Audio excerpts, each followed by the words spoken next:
Сәлем достар, кейбір адамдар өз ісінде басқалардан басым түседі. Олар тезірек және күштірек. Сол себепті Олимпиада ойындары ертеде пайда болған. Сұмдық және ақылға қонымсыз әлем рекордтарының 3-ші эпизодына қош келдіңіздер.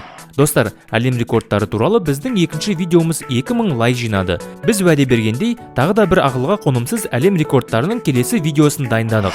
Бүгін біз сіздер үшін бүкіл әлемдегі экстремалды спортшылардың керемет трюктерін таңдадық. Осы бейнеге 3000 лайк жинайық. Сонда біз келесі сериясын жасаймыз. Ал егер сіз жаңа көрермен болсаңыз, арнаға жазылып қоңыраушаны басып қойыңыз. Сонда жаңа видео шыққанда сіз оны бірінші көре аласыз. Ал енді жайғасып отырып, ләззат алыңыз.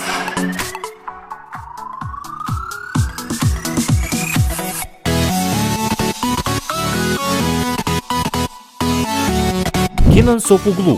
Бұл Түркиядан шыққан кәсіби мотоцикл жарысушы. Ол 5 дүркін әлем чемпионы. Кенан 26 секундта өзінің Kawasaki Ninja H2R мотоциклінде сағатына 400 шақырым жылдамдыққа жетіп, өзінің бұрынғы рекордын бұзды.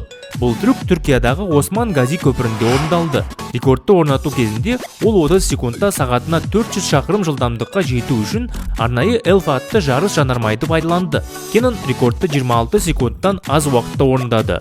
Сол уақытта не сезгенін бір Алла біледі. Бірақ сол уақытта оның қан тамырлары адреналинмен толғаны айқын. Келесі жаңа рекорд орнату әрекетінде Кенанмен бір мотоциклге отырғыңыз келе ме?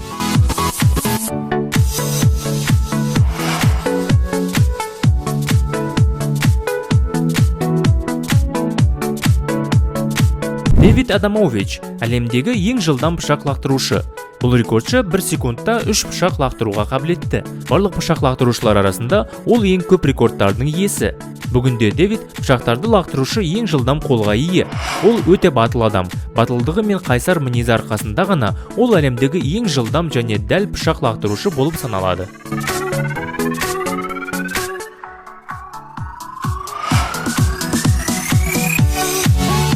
Франц Мюллер. Ол тас лақап атымен танымал. Бұл адам өзінің қолдары және аяқтарымен 4 мотоциклді ұстап тұрудан әлем рекордын орнатқан. Ал енді оның орнында қарапайым дайындықтан өтпеген адамды елестетіп көріңізші.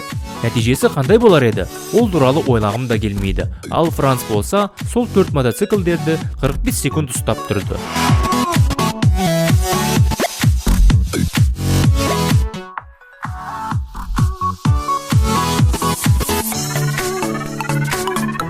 Автокөліктің әуеде айналуы.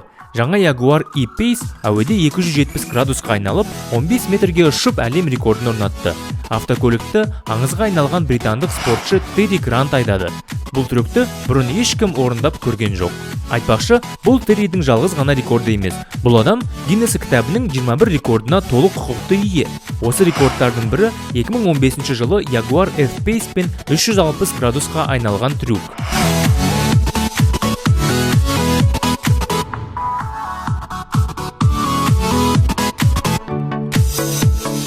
Кирби Рой. Бұл енегі темірден жасалған адам. Кирби шаптан сұмдық қатты тепкіні қабылдай алды. Ол жылдамдығы сағатына 35 шақырым, ал күші 500 келілік тепкіні ұстай ала білді. Джесси Джастис сол тепкіні жасауға келіскен спортшы, ал бұл әрекет ерлер арасында қанша ауырсыну және қайғы қасірет тудыратынына беймәлім.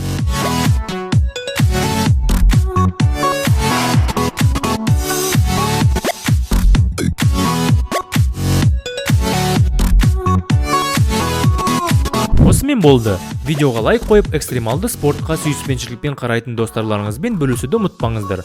Сондай-ақ сізге ұнаған рекордты астыдағы комментарийге жазыңыз. Айтпақшы, Instagram және ВК парақшаларымызға жазылыңыздар. Келесі бейнеде естіскенше аман сау болайық.